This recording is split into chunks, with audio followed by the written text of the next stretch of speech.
Hey, what's up, guys? It's Jeff with Two Brain Business. Wanted to talk to you a little bit about sales today.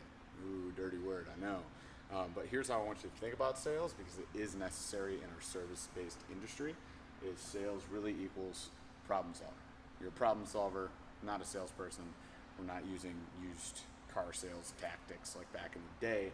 We're going to simplify this, all right? So I'm going to give you a couple tips, 5 in total, that will help you sell better without feeling too salesy. Okay? Number 1 is body language. It's all in how you conduct yourself in front of this new person or this stranger. Hopefully they know one of your members, which is like a good in, but if they don't, this is really something that you should think about. So number 1 thing that we focus on is going to be making eye contact, but not in a creepy way. So I'm not just going to stare them down the entire time, but just making sure that we're constantly coming back to them, looking them in the eyes. We're not avoiding eye contact because that's a little shady. The other thing is we're never going to cross our arms. We're going to stay open, tall posture. Ideally, you guys would have like a nice, kind of like a circular bar table that you could sit at, and you're going to sit to the right of them or to the left of them based on what hand you write with. So I write with my right. I'll sit to the left of them. They'll be right here, never across the table, right? We're on the same side. We're all looking for the same thing here, which is to help them out. Second thing that's extremely important is we sell based on emotion, not on logic.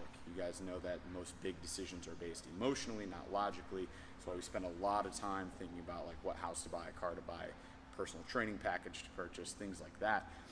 They're not going to buy it based on price or based on like this, that, and the other feature. They're going to buy it based off the benefits. How is this going to make them feel?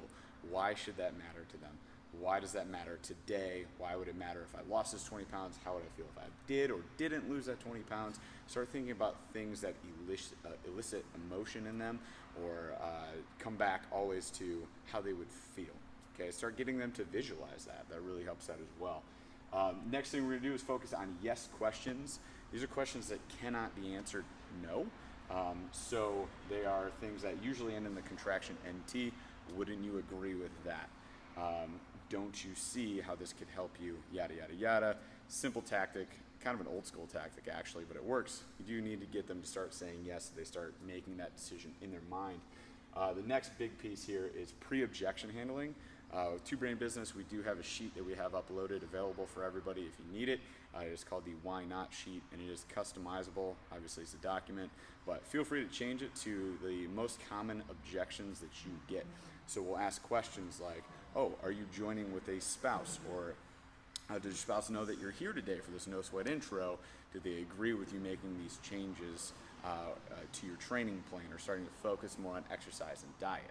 Okay, so we start to handle these things that would come up at the end, like, oh, I got to talk to my spouse.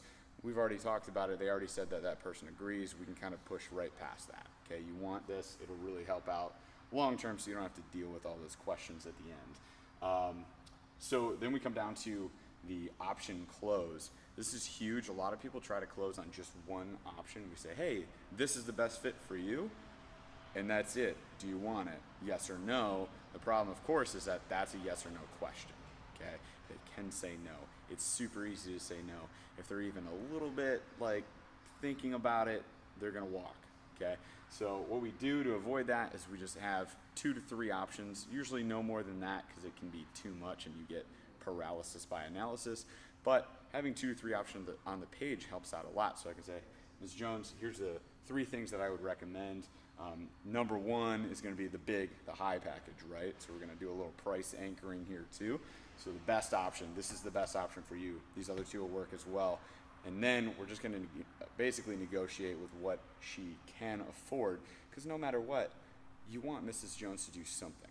You know that she can afford some program with you. It's a matter of finding that middle ground. Okay, we're going to highlight our best option first, and then we can back down to the other 2 if we need to. But the closing question is always the same. Even when she says no to maybe those things, you offer a couple other options, you reclose in the same exact question, and that is, which option works best for you?